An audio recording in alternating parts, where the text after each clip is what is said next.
Seriously, how much longer can this last? We can't make any long-term plans because there's always her.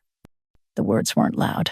They seeped through the bedroom wall, thin and sharp like needles of ice, and pierced me right in the chest, in the very place where the dull ache from the attack still lingered. I froze, lying on the bed with the phone in my hand. The screen had gone dark, but I could still see the missed call to David, my son. He hadn't picked up when I had called 10 minutes ago, breathless and trying not to panic. And now, I could hear his voice from the living room, tired, irritated, so alien.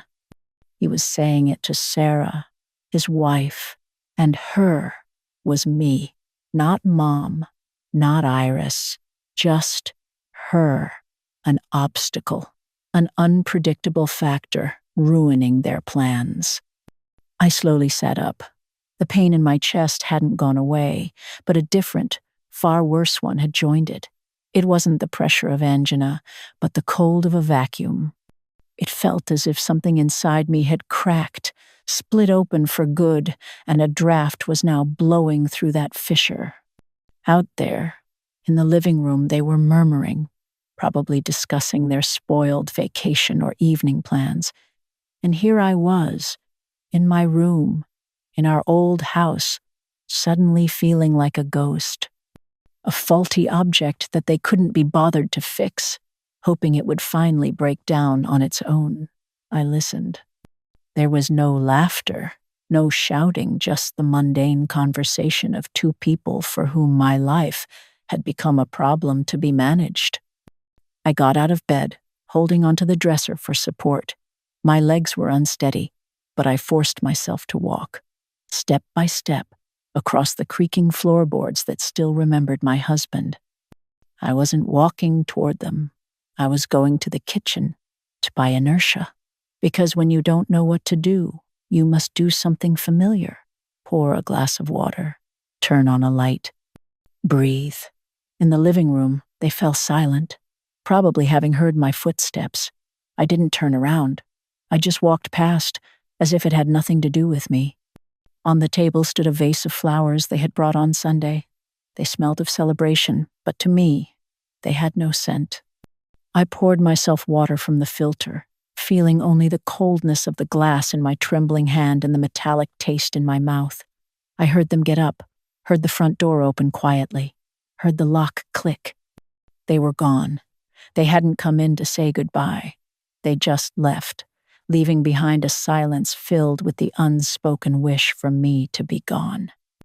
After their car pulled away, I stood there in the middle of the kitchen. The silence had changed. It was no longer oppressive, but thick, almost tangible. It was my silence. I put the kettle on.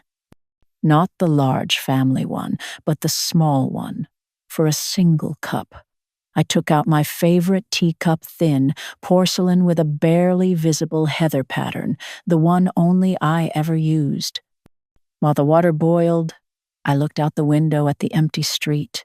Night was enveloping our garden, and the old apple trees stood motionless, like silent witnesses. This ritual tea for myself alone was the first conscious step. I was no longer part of their we. I was I, and I needed to take care of myself. With a cup of chamomile tea in my hands, I sat down in my husband's old armchair. The warmth of the ceramic seeped into my palms, and in that warmth, memories began to surface. Not the sweet ones of David's childhood or our family holidays. Different ones. The ones I had carefully hidden even from myself. The year 2020. The pandemic. The world was frozen in fear. David had been sitting at this very kitchen table where I had just been drinking water. He didn't ask, no. He simply explained. About the business collapsing. About the people he'd have to lay off. About needing a lifeline. And of course, I gave it to him. $50,000. I remember sitting in the bank the next day, signing the papers. The ballpoint pen trembled slightly in my hand. It was money from my investment account, money my husband and I had saved for a dignified old age, for quality medical care, for a life of independence. The bank manager had asked, "Are you sure, Mrs. Iris? This is a significant sum." I had nodded with confidence, because it was for my son, for family. David had hugged me then and said, "Mom, I'll pay you back. You saved us." He never paid it back, and as it turned out, I wasn't saving us. I was saving his plans. Then another memory emerged, an older one. From about 20 years ago, my husband, a doctor, was still alive. My back was in agony, so much so that I couldn't sleep. He examined me with his professional, slightly weary gaze and said, "Iris, it's just fatigue. Don't invent illnesses for yourself. You know I see real symptoms every day." He taught me to distinguish pain from hypochondria, to endure, not to complain, not to bother others over trifles. I believed him implicitly. And I endured. A month later, it turned out to be a pinched nerve, and I almost lost the ability to walk properly. I didn't blame him then. He was a wonderful doctor. He just remained a doctor at home, not a husband. He had taught me to be silent about my pain. My son, it turned out, had simply perfected the science. He had learned to ignore it. And in that moment, with the teacup in my hands, I finally understood. I wasn't family. I was a resource. First, an emotional one, then a financial one. And now that the resource was depleted and starting to cause problems, it was simply being written off. The tea was cold. I set the cup down and went upstairs to my husband's study. Everything was just as he had left it. Order, discipline. I walked to his desk and pulled open the bottom drawer. There, in a thick folder labeled Finances, lay all the documents. I found the bank statement from 2020. There it was, the line item, transfer of $50,000. In black and white, the proof of my love, which had now become the proof of my blindness. I placed the paper on the desk. Then, from another folder, I took out the deed to the house, my husband's will. It was all here, my fortress, my only real support. I sat at the desk, picked up my phone, and found a number. It was Halina, an old friend, a former head nurse at the city hospital. She always used to say, "Iris, in medicine, as in life, you have to have a plan B." I dialed her number. "Halina, it's Iris." "I'm sorry it's so late. What happened, dear?" Her voice was calm and warm. "I need a name," I said, my voice steady, without a tremor. "The name of the best cardiologist in this city, not someone who is recommended, but the absolute best, and I'll pay whatever it costs." After the call, I didn't put the phone down. I opened the photo gallery. There they were, David and Sarah, smiling, the sea behind them, a picture from their last vacation. I looked at their happy faces for a few seconds, and then, methodically, without anger or pity, I deleted the photo, then the next one, and the one after that. I was erasing them from my phone as if erasing their presence from my life, clearing space for myself. When the gallery was empty, I reached into the farthest corner of the drawer and pulled out an old object. My husband's heavy, reliable sphygmomanometer, the mechanical kind, with a bulb for pumping air and a stethoscope. David had once said, "Mom, throw that out. They have electronic ones now." But I hadn't. I carefully wiped it with a soft cloth and placed it before me on the desk, next to the bank statement. These were my tools, the evidence of betrayal and the instrument of salvation. That night, I understood that the most terrible illness is the indifference of your loved ones. There is no cure for it, only quarantine. And, sitting in the silence of the study, under the glow of the desk lamp, I slowly took the cuff and began to wrap it around my own arm. The day after I measured my own blood pressure for the first time, I sat in an office that smelled of old books and lemon polish. It was the office of Mr. Abernathy, the lawyer Helena had recommended. The room was quiet, insulated from the city's noise by thick walls and heavy oak doors. A grandfather clock ticked with a slow, reassuring rhythm in the corner. It was the sound of order, of time being measured and respected. I felt no anxiety. My heart, which had hammered so painfully in my chest just 2 nights ago, was now beating with a calm, steady cadence. This was not a confrontation. This was not an act of anger.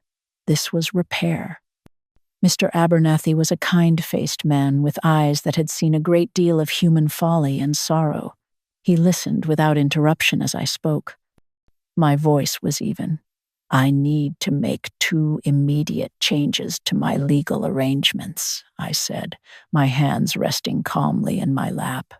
First, I wish to revoke the current medical power of attorney granted to my son David. I want to transfer it to my friend Helena Moraz. He simply nodded, making a note on a yellow legal pad. And the second, I want to establish an irrevocable trust. I said, using the term I had researched late into the night, to place all my major assets, the house, the investment portfolio, under its protection. I will be the sole beneficiary during my lifetime. I need a trustee who is independent and bound by fiduciary duty. I didn't offer explanations. I didn't speak of betrayal or fear. I stated my needs as if I were ordering building materials for a renovation, because that's precisely what it was. Mr. Abernathy looked at me over the rim of his glasses, a flicker of understanding in his eyes. Very well, Iris, he said. Let's begin the paperwork. The following days were a checklist in motion. The legal repair was the foundation. Signing the new medical directive felt like putting on my own oxygen mask first. The creation of the trust was more complex, a series of meetings and signatures that built a quiet, impenetrable fortress around my future. Each document I signed was a brick laid in a wall that would protect me from the carelessness of those I had once trusted to keep me safe. Then came the financial repair. I walked into the main branch of my bank, the same one where I had withdrawn the $50,000. The air was cool and smelled of clean money. I sat down with a young, efficient woman. When she pulled up my accounts, I saw my son's name listed as a secondary user on my primary checking account. A small, practical measure I'd taken years ago, just in case. I would like to remove David from this account, I stated. As she clicked her mouse, a sudden, vivid memory ambushed me. David, age 7, standing on a stool beside me at a teller's window, his small hand gripping a deposit slip. He was so proud, meticulously printing his name on his first-ever savings account. I had held his hand to steady it. The memory didn't bring tears. It brought a profound, aching clarity. That little boy was gone. In his place was a man who saw my name on an account not as a bond of trust, but as a line of credit. The clerk slid a form across the desk. Just sign here, please. I signed, my hand perfectly steady this time. The last part was the physical repair. The locksmith who came to the house was a young man with calloused hands and a quiet demeanor. He worked efficiently, removing the old locks from the front and back doors. The sound of the drill was loud in the silent house, a surgical noise. When he fitted the new deadbolts, they clicked into place with a solid, satisfying finality. He handed me a set of 3 new keys. They were cold and sharp in my palm. They belonged only to me. That evening, I didn't draw the curtains. I felt secure in my own home for the first time in a long time. Throughout that week, my phone would occasionally buzz with a call from David or Sarah. I never answered. The calls eventually stopped, replaced by messages. One evening, as I was watering my orchids, I listened to one. David's voice, thick with a fabricated concern. "Mom, It's me. We've been calling. We're worried. Is everything okay? You didn't seem yourself the other night. Please, just call us back so we know you're all right. I stood there, misting the delicate petals, and analyzed his words. He wasn't worried. He was anxious. Worried is what you feel for someone else's well-being. Anxious is what you feel when an asset you rely on becomes unpredictable. He wasn't checking on me. He was checking on his contingency plan. I pressed the delete button without a flicker of emotion. The message vanished. My days found a new rhythm, one of quiet, methodical reclamation. I spent an entire afternoon in the garden, on my knees, pulling out the stubborn weeds that were choking my rose bushes. Each weed I pulled from the damp earth felt like extracting a long-held, useless hope. My neighbor, Mrs. Gable, leaned over the fence. Your roses are looking better than ever this year, Iris, she said with a warm smile. It takes a firm hand.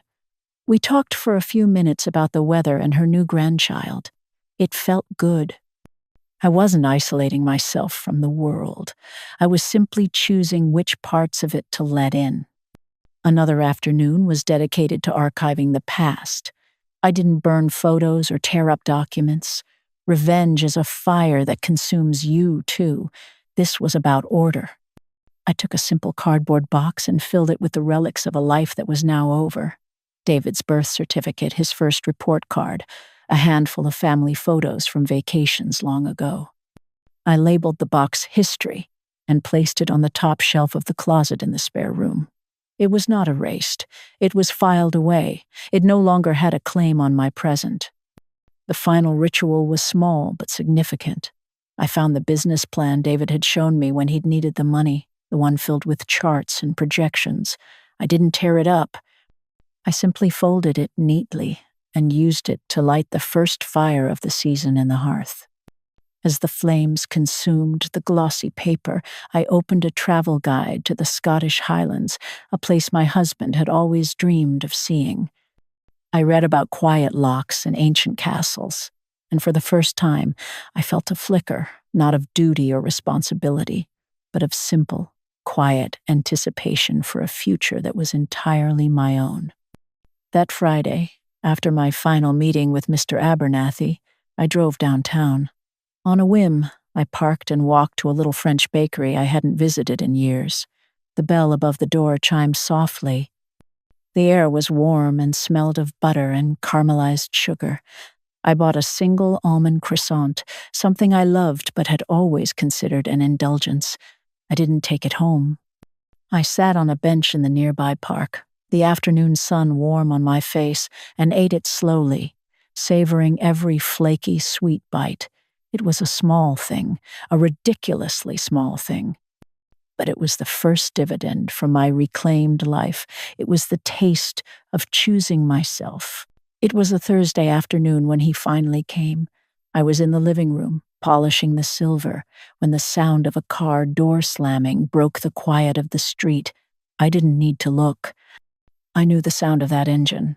A few moments later, I heard the scrape of a key in the new lock, a futile, grating sound of metal against metal that went nowhere. Then a pause, followed by a sharp, insistent knocking.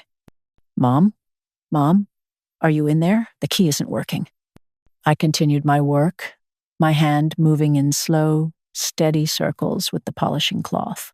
The teapot in my hands, a wedding gift from decades ago, began to gleam. The knocking came again, louder this time, more of a frantic pounding. It was the sound of a man who had encountered an unexpected obstacle, a problem. "Mom, open the door. I know you're in there. Sarah saw your car. What is going on? Is this about the other night? We were just tired. Mom, please." I set the teapot down and picked up a silver creamer. His voice was strained, not with concern, but with the frustration of a man who has lost his access code. He wasn't worried about my health. He was alarmed by my silence. He was used to my predictable pain, my quiet needs, my manageable presence. My silence was an act of rebellion he couldn't comprehend. I held the creamer up to the light, examining my reflection in its curved surface, a distorted, solitary figure. I once read that the loudest sound in the universe is silence, because it's the only thing that contains all the words that were never said. At that moment, I knew it wasn't just a poetic phrase. It was a strategy. There are people who do not hear words. They only understand closed doors. After a few more minutes of unanswered shouts, he left. The silence that returned was absolute. It was the sound of my victory. After he was gone, I put the silver away and began to walk through the house. It was no longer just a walk. It was an inventory, a final accounting of a life I was preparing to leave behind. I started in the living room, standing before my husband's armchair. The worn leather still held the faint scent of his pipe tobacco and old books. A warm memory surfaced. David, no older than 6, curled up in this very chair, burning with a fever. I had sat on the floor beside him, reading from The Wind in the Willows, the book resting on the arm of the chair. I could almost feel the damp weight of his small head on my lap, the sticky sweet smell of children's medicine in the air. He had trusted me completely to make the pain go away. Then, like a splash of ice water, the cold memory washed it away. David, a grown man, sitting in that same chair just a few months ago, his gaze distant, checking his phone as I tried to explain the strange flutterings in my chest. He had patted my hand absently and said, "It's probably just stress, Mom. You need to relax more." He was no longer the little boy who needed me to soothe his pain. He was the man who needed my pain to be silent and convenient. I moved to the kitchen, the heart of the house. I ran my hand along the worn oak of the table where we had shared thousands of meals. I could almost hear the echoes of laughter from countless birthday parties, see the ghost of flour dusted across the floor, smell the phantom scent of baking cakes. This table had been an altar to our family. But it was also here, at this very table, that I'd sat alone after they'd left, the chill of their departure colder than the linoleum floor. It was here I'd realized that I was no longer the host of the feast, but simply the one expected to clean up afterward. The memory wasn't just sad, it was insulting. I looked at the table now and felt nothing but a cool detachment. It was just wood. Its magic had departed with my illusions. My final stop was the study. I stood before the built-in bookshelves, a wall of stories and knowledge. I pulled out an old, dog-eared copy of a chemistry textbook. A warm memory, helping a teenage David cram for his final exams. The two of us surrounded by papers, drinking coffee late into the night. The immense pride I felt when he'd burst through the door weeks later, waving his report card with a triumphant A. We had been a team then. But then my eyes fell upon my husband's medical journals, lined up in their severe, leather-bound rows. A colder truth settled in. My husband had taught me to trust in science, in logic, in observable facts. He had also, unintentionally, taught me to distrust my own body's signals if they couldn't be quantified. And David, my brilliant son, had inherited his father's clinical mind without his father's healing hands. He saw me not as a person, but as a series of symptoms to be managed or dismissed. A problem set with no easy solution. I returned to the kitchen table, but this time I came with a purpose. I took a crisp sheet of paper from the desk drawer and a heavy fountain pen. I drew a single, clean line down the middle. At the top of the left column, I wrote, "Take." On the right, "Leave." The first list was surprisingly short. The second list was everything else. The packing began the next day. It was not a frantic, emotional process. It was methodical, like preparing for a long, important journey. I didn't pack clothes or furniture first. I started with what was essential. I went to the study and took my husband's old sphygmomanometer from the desk drawer. It was the one thing I had used to begin this quiet repair. It was a symbol. I laid a clean linen towel on the floor and carefully placed each component on it: the worn leatherette case, the stethoscope with its cool metal diaphragm, the inflatable cuff, the precise ticking gauge. These were not just medical instruments.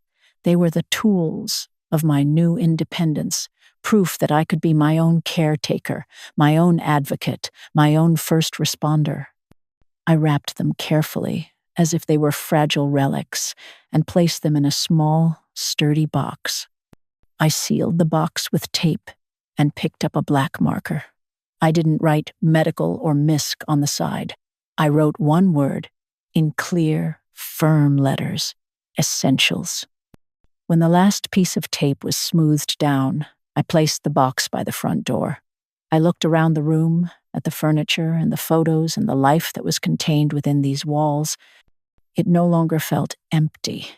It felt clean, ready for new stories, which would now be written without me. The days that followed were filled with a quiet, forward motion. I was no longer repairing. I was building. I spent a morning on the phone with a realtor, a woman with a crisp, no-nonsense voice who spoke of downsizing and lock and leave lifestyles. I wasn't downsizing my life. I was focusing it. I asked her about small, light-filled apartments in the old city center near the library and the concert hall, places with a view of something other than my own past. After the call, I went out into the garden. The sun was warm on my back as I pruned the last of the dead wood from my climbing roses. My hands, stained with soil, felt strong. I worked without expectation, not waiting for a car to pull up or a phone to ring. And as I worked, I thought of David. I realized I was no longer angry. I was simply done. The grief I felt was not for the man who had pounded on my door, but for the memory of the little boy who had once held my hand so tightly.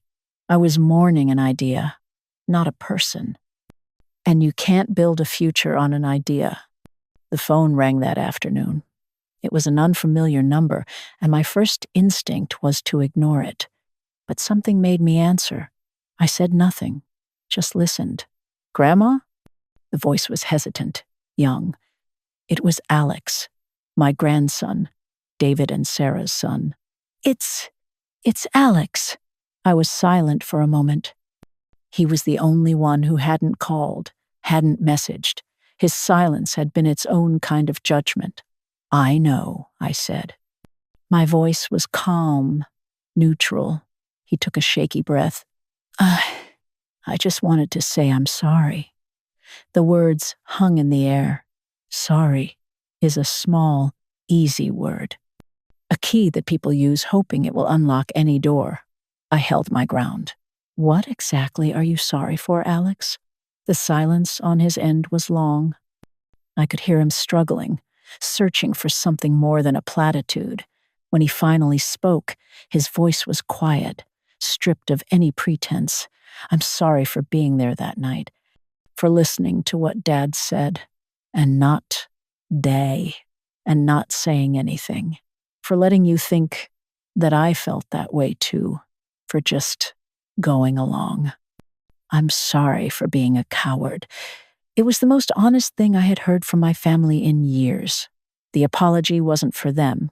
It was for him. It was real. "I see," I said, my voice softening just a fraction. "Thank you for that. Can I see you?" he asked, the words tumbling out in a rush. "Just for a few minutes." I thought of the new locks, the fortress I had built. I thought of the box labeled Essentials by the door. "All right," I said, setting the terms. "Come tomorrow at 2. Just you." He arrived precisely on time. The sky was overcast, and a light rain was beginning to fall. When I opened the door, he looked smaller than I remembered, his shoulders hunched under the weight of his guilt. I didn't hug him. I simply stepped back and let him in. I led him to the kitchen and gestured to the table. I had made tea and set out a plate of simple shortbread cookies. The gesture was one of hospitality, not intimacy. We sat in a slightly awkward silence. The only sounds the ticking of the clock on the wall and the rain against the window pane. I don't know what to say. He started, staring into his teacup. You already said it on the phone, I replied gently. Now I have a question for you.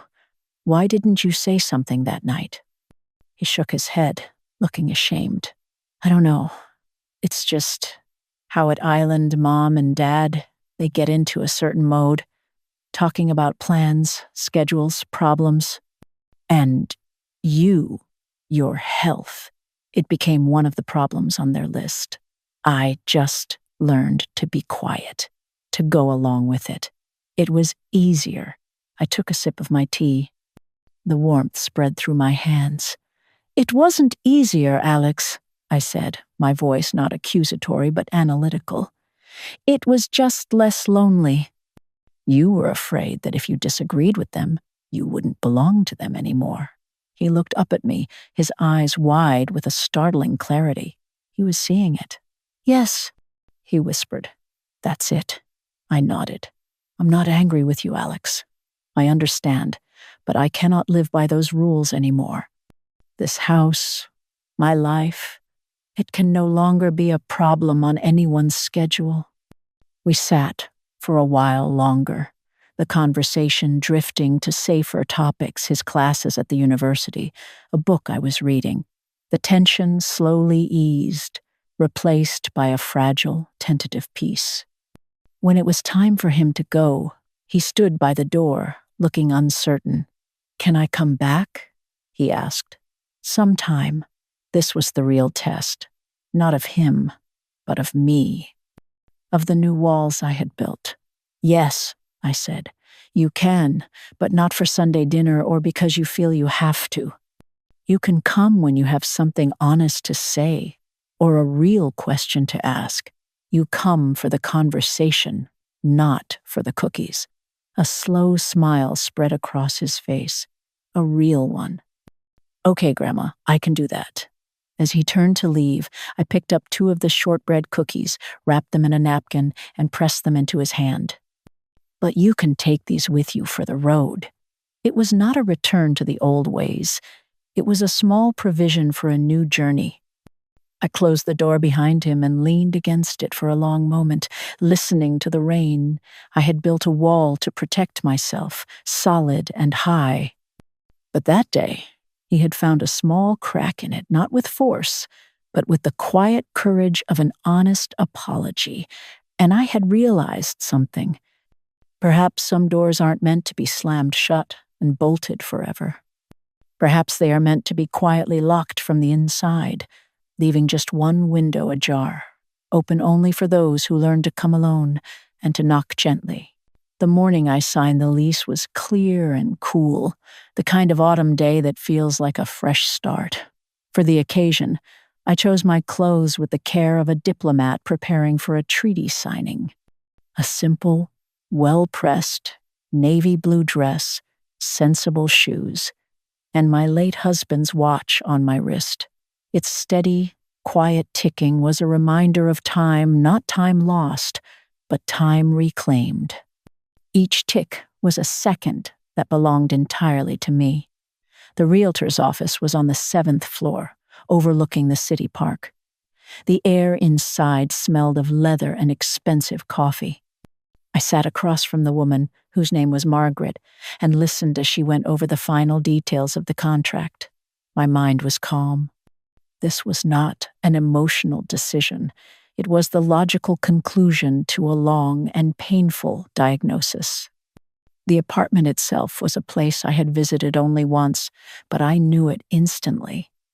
It was on the 3rd floor of a handsome old brick building, with high ceilings and a tall bay window that looked out over the tops of century-old oak trees. When I had first stepped inside, I was struck by the quality of the light.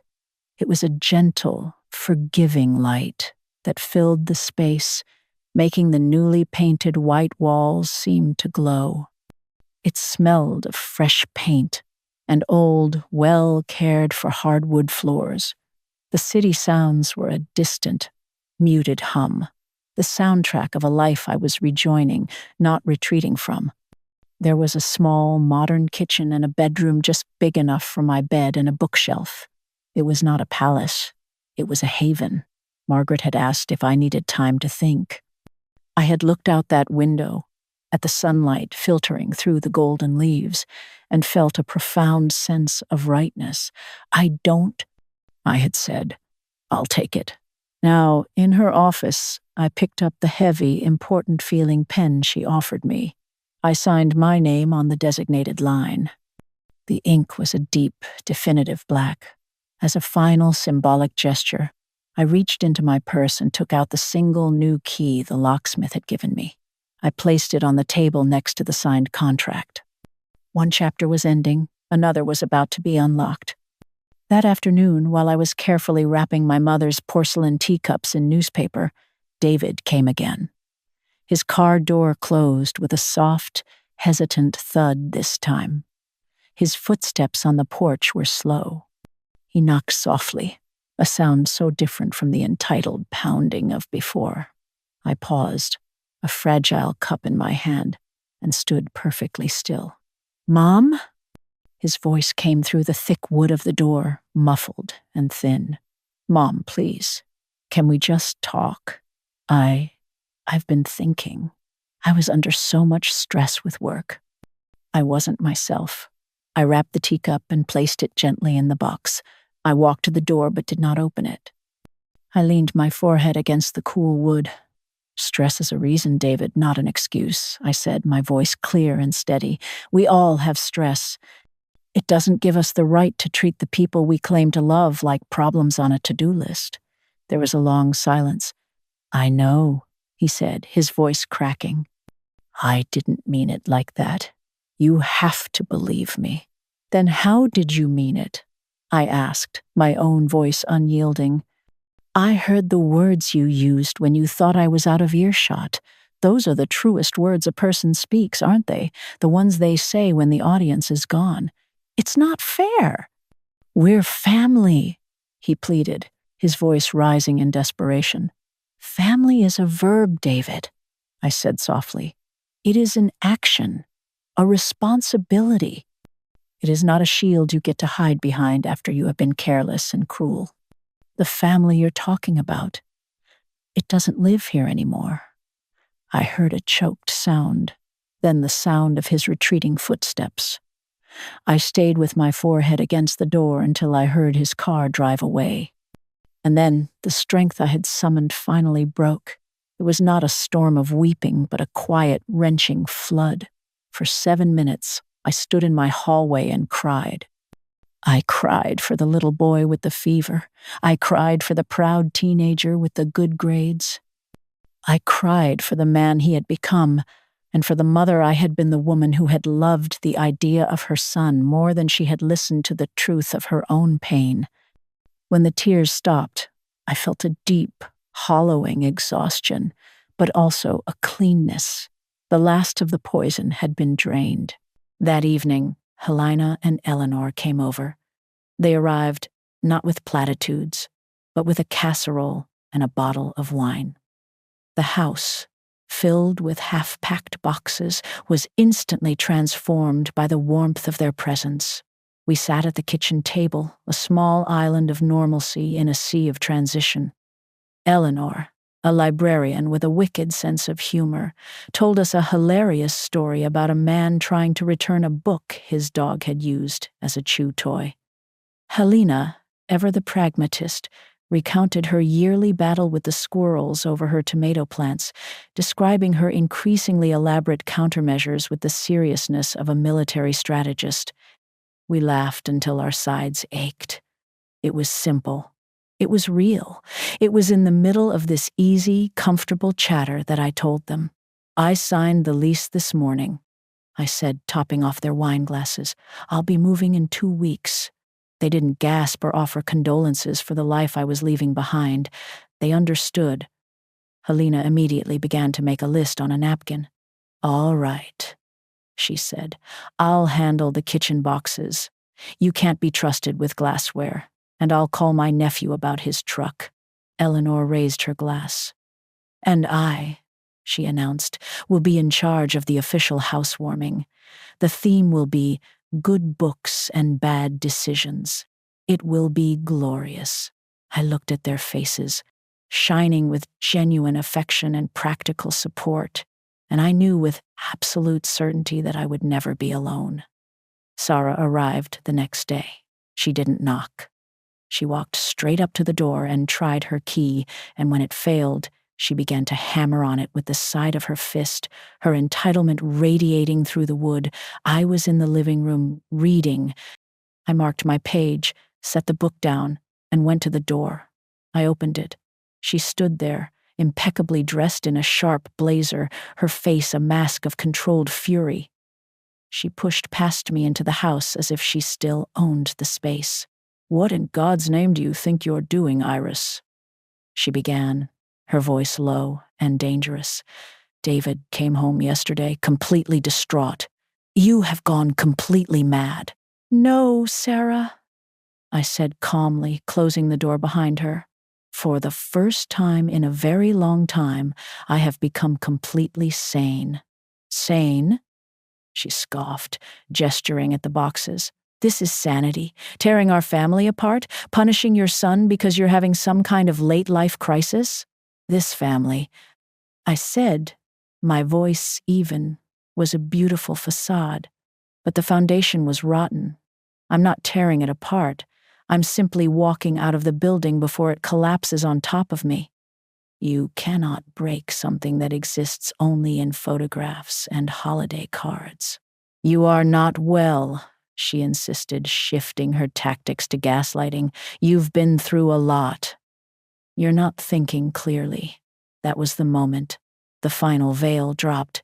"You're right, I wasn't thinking clearly," I said, meeting her gaze without flinching. "I spent decades believing my value was measured by my silence and my ability to endure. My thinking is perfectly clear now. The primary illness wasn't in my heart, Sarah. It was in my misplaced hope that either of you would ever truly care." "And Alex?" she spat, playing her final card. "Have you thought about your grandson? What this will do to him?" "Alex and I understand each other perfectly," I said, the memory of his honest apology giving me strength.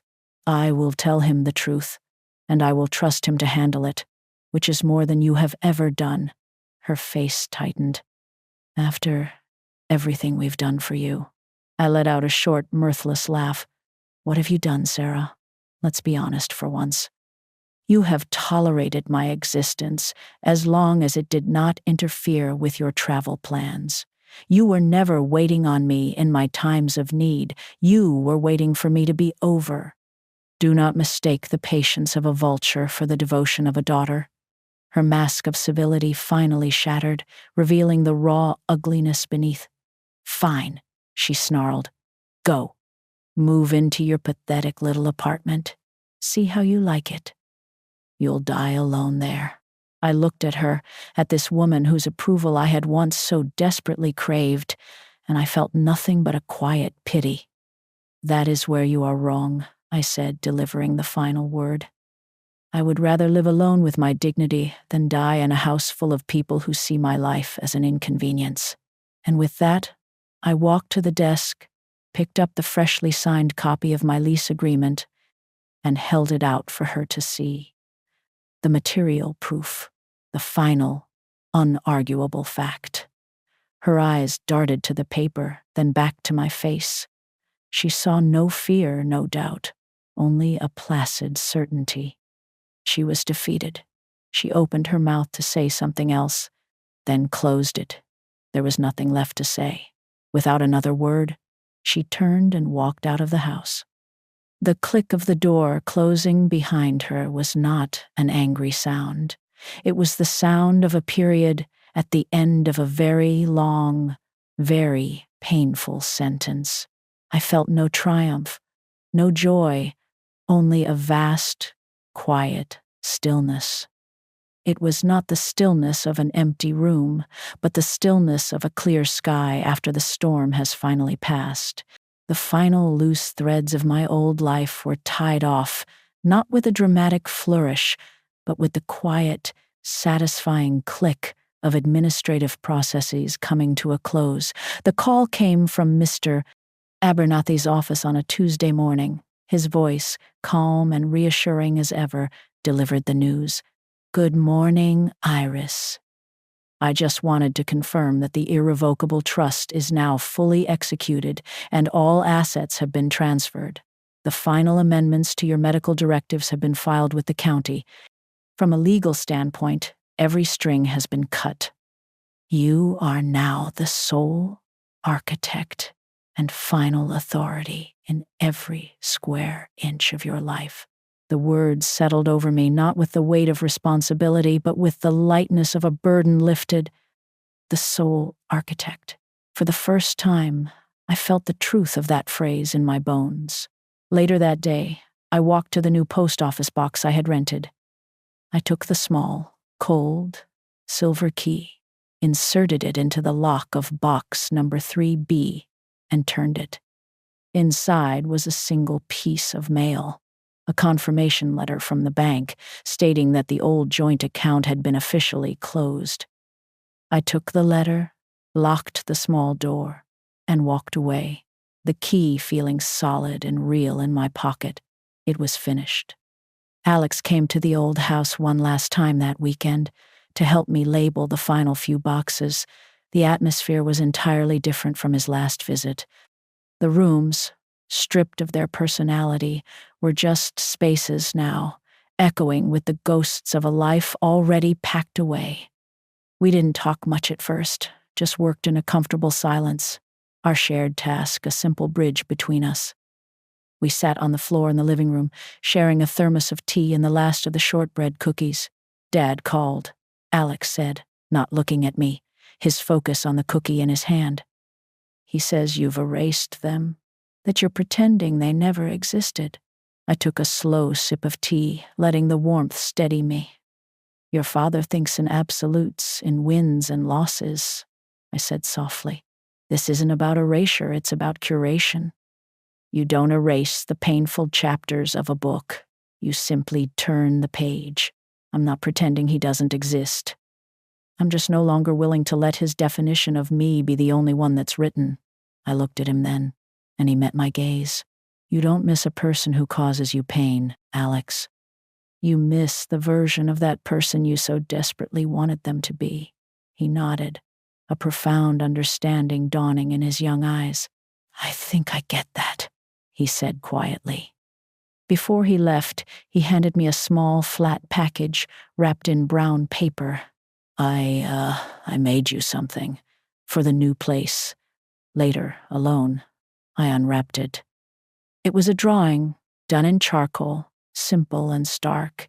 It was a picture of a lighthouse, standing on a rocky cliff, its beam cutting a sharp, clear line through a dark and stormy sea. It wasn't a perfect, photographically accurate drawing, but it was powerful. He hadn't drawn a frail old woman in a rocking chair. He had drawn a beacon, a source of light, a survivor. I carefully placed the drawing back in its wrapping. It would be the first thing I would hang on my new wall. The day of the move arrived with a pale, watery dawn. I woke early, the house preternaturally quiet around me. The movers weren't due for another hour. In the silence, I walked through the empty rooms one last time. My footsteps echoed on the bare wood floors. I ran my hand along the cool, smooth banister I had gripped for support so many times. I stood in the doorway of David's childhood room, seeing not an empty space but a kaleidoscope of memories, a little boy building forts with blankets, a teenager with posters on the wall, a young man packing for college. I felt a pang, not of regret, but of a deep, tender sadness for all the years that had passed, for all the love that had somehow lost its way. I felt gratitude, too. This house had sheltered me. It had held my joys and absorbed my silent tears. It had done its duty. On the kitchen counter, I left the spare set of old keys. Next to them, I placed a simple, handwritten note. It didn't say goodbye or good luck.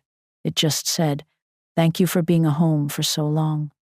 Then I walked out the front door, closed it firmly behind me, and, without a single backward glance, I walked to the car where Helena was waiting. My new apartment smelled of possibility. The scent of fresh paint was sharp and clean, and sunlight streamed through the large bay window, pooling on the polished floor.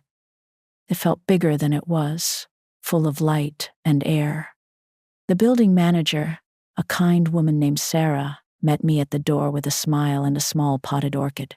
"Welcome home, Iris," she said. It was a simple phrase, but it landed deep in my soul. I was home. Helena and Eleanor directed the movers with military precision while I stood in the center of my new living room, just breathing it all in. After the truck was empty and my friends had left with promises to return for a proper christening, I was finally alone. The silence here was different. It wasn't the heavy silence of an empty nest, but the peaceful silence of a sanctuary. I looked at the stacks of brown boxes. I knew exactly where to start. First, I opened the small box labeled Kitchen Essentials and took out my electric kettle and my favorite porcelain mug. Then I carefully unwrapped Alex's drawing of the lighthouse and leaned it against the wall, right where the morning sun would hit it. Finally, I opened the box I had marked Essentials. I took out my husband's old sphygmomanometer and placed it on the mantelpiece above the small, clean fireplace. My past, my present, and my future, all sitting together in the afternoon light. In the weeks that followed, a new routine took root, as gentle and persistent as a spring garden. One morning, while unpacking a box of my husband's books, a folded piece of paper fell out from between the pages of a poetry collection. It was a letter he had written to me on our 10th anniversary, a letter I hadn't read in 30 years. I sat down on the floor amidst the boxes and read it. He wrote about my strength, my quiet resilience, my ability to find beauty in small things. He ended with a line I had long forgotten. "You are the lighthouse of my life, Iris. Never doubt the strength of your own light." The tears that came were tears of gratitude. He had seen me. All along, he had seen me. I started baking again, not the elaborate cakes and pies for family gatherings, but simple rustic loaves of bread for myself. The process was a meditation. The feel of the warm, living dough under my hands, the patient waiting for it to rise, the glorious, life-affirming smell that filled my small apartment. It was a ritual of self-nourishment. I was feeding myself, body and soul. Alex visited regularly. His visits were never announced with great fanfare. He would just show up on a Saturday afternoon with a book to discuss or a question about how to fix the chain on his bicycle. Our conversations were easy, built on a foundation of shared interests and newfound honesty. He helped me hang his drawing, and we spent a full 10 minutes debating its perfect placement. One afternoon, we were sitting by the window, drinking tea and watching the city below. The apartment was quiet, filled with the comfortable peace of a new life settling into its rhythm. "Is this it, then?" he asked thoughtfully. "Peace?" I looked out at the sky, the sunlight glinting off the distant windows, at the quiet order of my new life. "No, not all of it," I said, a small smile touching my lips, "but it is a piece of it, a very important piece, and it is mine." I didn't miss the big house. I didn't miss the silence of a shared meal where nothing of importance was ever said. I didn't miss the old version of myself, the one who lived on the faint hope that maybe next time they will see me, because I finally saw myself, and I no longer needed anyone else's permission to exist. There is a point in the healing of a deep wound, long after the initial pain has subsided, when the scar tissue begins to soften. It stops being a tight, angry reminder of the injury and becomes just skin, a part of the new landscape of the self. My old life was that wound. For months, I had been in the surgical phase, excising the rot, closing the openings, protecting the fragile new tissue. But now, sitting in the quiet morning light of my new apartment, I felt a different kind of shift. The scar was softening. The past was no longer a ghost haunting my present. It was simply a story I had survived. It had taught me that a home is not four walls, but a place where your soul can rest. And a family is not a matter of bloodline, but a gathering of people who see your light and choose to stand in its warmth without trying to dim it. I was no longer repairing, I was living. The news about the house came via a sterile, official-looking email from the real estate agency. Offer accepted. Closing scheduled. I read the words on my laptop screen and felt not a pang of loss, but a quiet sense of rightness. The final anchor had been lifted. The next week, I walked into the downtown office of a local women's shelter. It was a modest, busy place, filled with the hum of quiet determination. I had an appointment with the director, a woman named Maria with tired, intelligent eyes. I didn't want to just mail a check. This final act needed a human connection. I handed her the cashier's check for the full proceeds of the sale. It was a significant sum. She looked at the number and then at me, her expression a mixture of shock and profound gratitude. I don't know what to say," she stammered. I placed my hand gently over hers. "You don't have to say anything," I said. "This money isn't for charity. It's an investment. It's for the women who have to learn to walk away with nothing but the clothes on their backs. This is for their first pair of sturdy shoes." I did not cry. I had already shed all my tears for that house. This wasn't an act of grief. It was an act of purpose. My apartment, which had started as a sanctuary for one, had slowly become a safe harbor for two. Alex started visiting with a new regularity, but with a new purpose. One afternoon, he arrived with a small, sturdy cardboard box under his arm. "Can I keep this here?" he asked, his expression a mixture of defiance and vulnerability. "It's my stuff, my drawings, my journals. I don't like Mom going through them." He didn't need to elaborate. I understood perfectly. I was not just his grandmother. I was now the custodian of his private self, the one part of him that was not yet ready for the battlefield of his own home. We placed the box on the top shelf of my closet. A sanctuary within a sanctuary. "Do you think they'll ever change?" he asked later as we sat by the window, a game of chess between us. I contemplated the board, then looked at his earnest face. "That is the wrong question, my love," I said gently. "They change every day, just as we all do. The better question is, will they ever be honest about who they have become? Will they ever stop pretending to be the people they think they ought to be?" Honesty is a far more difficult skill to learn than change. He moved his knight, a thoughtful expression on his face. The connection between us felt stronger than ever, forged not in shared history, but in shared truth. A letter arrived a week later. I recognized David's handwriting on the envelope, less confident than I remembered. I opened it with a letter opener, a small, cold, methodical action. The letter was short. It was a rambling, disjointed apology, full of self-pity and confusion. He wrote that he missed me, that the house was empty, that he hadn't understood. He wrote that he was sorry. I read it twice, slowly. The words were there, but the understanding was not. It was the apology of a man who had lost a convenience, not a man who had recognized his cruelty. I felt no anger, no satisfaction, and surprisingly, no pain. I simply folded the letter, slipped it back into its envelope, and placed it in the bottom drawer of my desk. I didn't throw it away, but I didn't answer it either. It existed. It had its space, but it had no power over me.